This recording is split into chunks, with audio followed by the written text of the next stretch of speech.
একেই বলে চোরের মায়ের বড় গলা। আমেরিকার তৈরি বন্দুক, আমেরিকার টাকায় বেতন পাওয়া ইসরায়েলি সেনা আমেরিকার এমপিকে করলো আটক। কোথায়? প্যালেস্টাইনে। দেখুন সেই ছবি। গতকাল আমেরিকার ভারতীয় বংশোদ্ভূত একজন এমপি, যার নাম রো খান্না, তিনি এবার ইসরায়েল নয়, এসেছিলেন প্যালেস্টাইনের ওয়েস্ট ব্যাংকে বেড়াতে। ইসরায়েলি সেনারা সেখানে কত মধুর আচরণ করে তাই দেখবার জন্যে।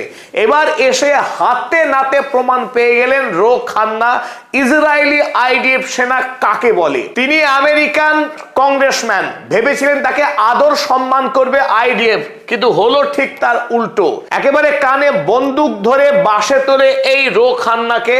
তার অভিজ্ঞতা ব্যক্ত করছেন তিনি প্যালেস্টাইনের মাটিতে দাঁড়িয়ে। তারপর তাকে বাসে তোলা হয়, বাসে তুলে নিয়ে যাওয়া হয় অনেক দূর রাস্তা।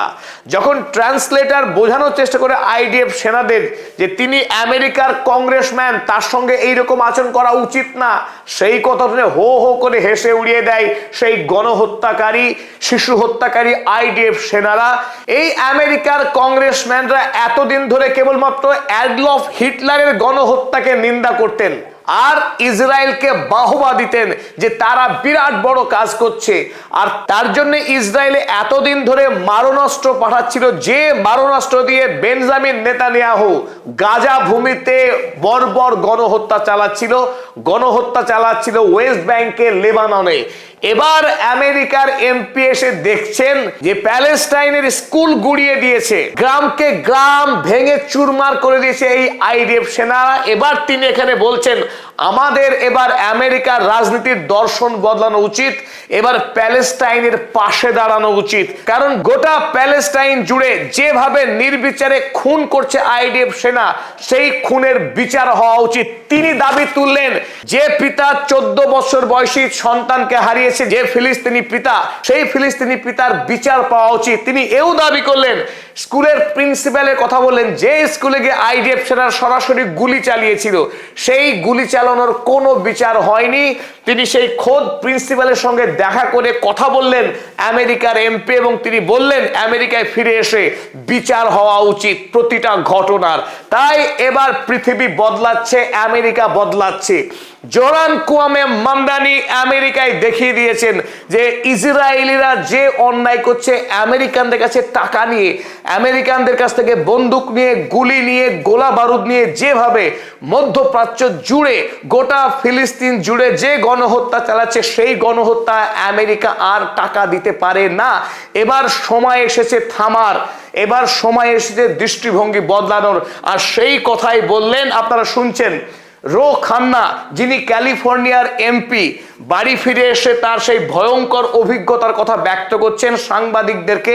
তিনি নিজে ভিডিও করে সেই ভিডিও সম্প্রচার করেছেন, যার পুরোটা আল জাজিরা সম্প্রচার করেছে। আমেরিকার কংগ্রেসম্যান তো হতবাক, তাদের দেওয়া বন্দুক দিয়ে তাকেই এভাবে হেনস্থা করে আটক করলো ইসরায়েলি সেনারা। আমাকে যখন বলা হচ্ছে তিনি আমেরিকার এমপি, সম্মানীয় ব্যক্তি, তার সম্মানের নিকুচি করে দিয়েছে আইডিএফ সেনারা। গোটা আমেরিকা জুড়ে শুরু হয়েছে প্রতিবাদ। ডেমোক্র্যাট দলে ঝড় উঠেছে যে আমেরিকা আর কতদিন এইভাবে ইসরায়েলের পাশে থাকতে পারে।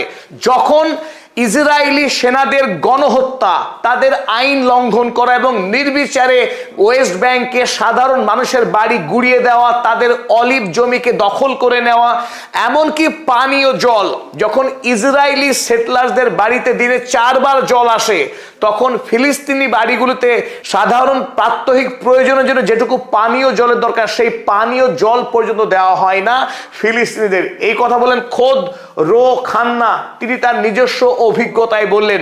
এর আগে কোনো আমেরিকার কংগ্রেসম্যান প্যালেস্টাইনে আসেননি, তিনি প্রথম আমেরিকার কংগ্রেসম্যান যিনি প্যালেস্টাইনে এলেন।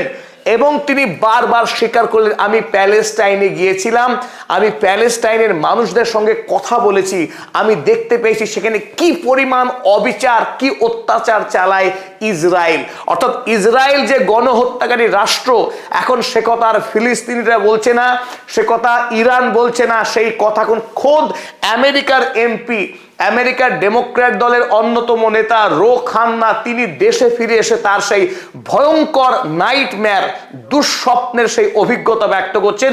এই আইডিএফ সেনারা যদি আমেরিকার এমপির সঙ্গে এইরকম আচরণ করতে পারে, তাহলে ফিলিস্তিনিদের ওপরে কি অমানবিক গুন্ডামি করে এই আইডিএফ সেনারা, সেটাই তিনি মনে করে শিউরে উঠছেন এই রো খান্না। তাই গোটা আমেরিকায় এই মুহূর্তে প্রতিবাদের ঝড় নেমেছে, বিশেষ করে সোশ্যাল মিডিয়াতে এক্স হ্যান্ডেলে ইসরায়েলের বিরুদ্ধে কড়া ভাষায় লিখতে শুরু করেছে আমেরিকানরা, যে তাদের দেওয়া পয়সায় ইসরায়েল সীমাহীন মানবাধিকার লঙ্ঘন করছে, চালাচ্ছে গণহত্যা।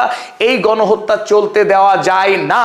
তাই আমেরিকার অভ্যন্তরেই আমেরিকার সরকারের ইসরায়েল ফার্স্ট পলিসিকে তুলোধনা করছে। একদিকে যেমন বার্নি স্যান্ডার্স এবং জোহরান কোয়ামে মামদানি ডেমোক্র্যাট দলের মধ্যেই ঝড় তুলেছেন, ঠিক একইভাবে সাধারণ মানুষের মধ্যে কিন্তু প্রতিবাদ দানা বাঁধছে।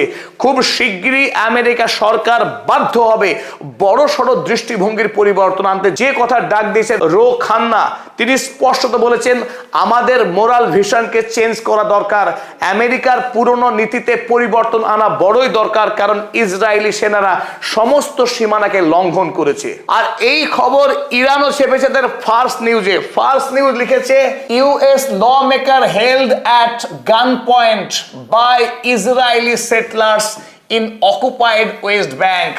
অকুপাইড ওয়েস্ট ব্যাংকে সেনারা বন্দুক কানে ধরে আটক করেছে মার্কিনী কংগ্রেসম্যানকে। আর নিজের মুখে তিনি বলেছেন we were at a village that Israeli সেটলার্স had destroyed. এই প্রথম কোন আমেরিকার এমপি স্বীকার করলেন যে ইসরায়েলরা পুরোপুরি ফিলিস্তিনি অঞ্চলকে ধ্বংস করে দিয়েছে, একটা আস্ত গ্রামকে। They had destroyed the school, শিক্ষাঙ্গন স্কুলকে ধ্বংস করেছে ইসরায়েলরা। They had destroyed that village and we were just looking at it. আর আমরা সেই ধ্বংসাবশেষকে দেখছিলাম যখন আমাদের দিকে বন্দুক নিয়ে তেড়ে আসে এই আইডিএফ সেনারা। এবং তিনি একাধিক ফিলিস্তিনি ব্যক্তির সঙ্গে কথা বলেছেন জনে জনে, এবং সেই বেদনাদায়ক অভিজ্ঞতার কথা তিনি স্বীকার করেছেন এবং বলেছেন একজন ফিলিস্তিনি আমেরিকান যিনি হিব্রু ভাষায় কথা বলেননি বলে বর্ডারে তাকে বেধড়ক পিটিয়েছে এই ইসরায়েলি সেনা। অর্থাৎ আমেরিকান নাগরিকদের ওপরেই এখন খড়গহস্ত হয়েছে ইসরায়েলি আইডিএফ সেনা, যাদের মুখের খাবার যোগান দেয় আমেরিকা তাদের ট্যাক্সের পয়সায়। এই বাস্তবতাকেই তুলে ধরলেন রো খান্না। ভিডিও শেষে একটি জরুরি বার্তা।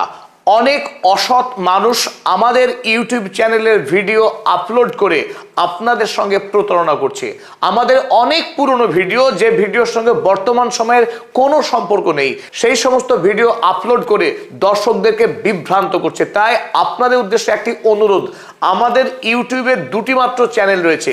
একটি পদাতিক, আপনারা দেখছেন এই পদাতিক চ্যানেলটি আমাদের, আর এর সাথে আমাদের আরো একটি চ্যানেল রয়েছে পদাতিক টি10। পদাতিক টি10 এর লোগো এই লোগো, আপনারা খেয়াল রাখবেন। এই দুটি চ্যানেল কেবলমাত্র আমাদের, বাকি অসংখ্য চ্যানেলে আমাদের ভিডিও আপনারা দেখবেন যে ভিডিওগুলো নকল, ওই চ্যানেলগুলো ফেক চ্যানেল। তাই আপনাদের কাছে অনুরোধ, আপনারা ওই সমস্ত চ্যানেলকে রিপোর্ট মারুন এবং যদি পারেন আমাদের যে হোয়াটসঅ্যাপ নাম্বার রয়েছে সেই হোয়াটসঅ্যাপ নাম্বারে সেই সমস্ত চ্যানেলগুলোর লিঙ্ক পাঠাবেন। আর এই দুটি ইউটিউব চ্যানেলের পাশাপাশি আমরা দুটি ফেসবুক পেজে আমাদের এই সমস্ত গুরুত্বপূর্ণ ভিডিওগুলো আপলোড করে থাকি, যার একটি হলো পদাতিক নামক পেজ, অপরটি হলো আব্দুল হালিম নামক প্রোফাইল। ইউটিউবে দুটি চ্যানেল, একটি পদাতিক, অপরটি পদাতিক টি10, এবং ফেসবুকে দুটি, একটি পদাতিক পেজ, অপরটি আব্দুল হালিম প্রোফাইল।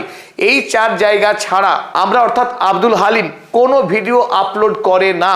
অতএব যে সমস্ত চ্যানেল আমাকে উপস্থাপন করছে তারা বেআইনিভাবে করছে এবং এই কাজে আমাদের কোনো রকম সম্মতি নেই। তাই আপনারা আমাদেরকে ওই সমস্ত অসাধু মানুষদেরকে ধরিয়ে দিতে সাহায্য করবেন, আপনারাও তাদের এই অসাধু কাজকে আটকে দেবেন, এই প্রত্যাশা রেখে সকল দর্শক মণ্ডলীকে ধন্যবাদ জানিয়ে এই নিবেদন শেষ করছি।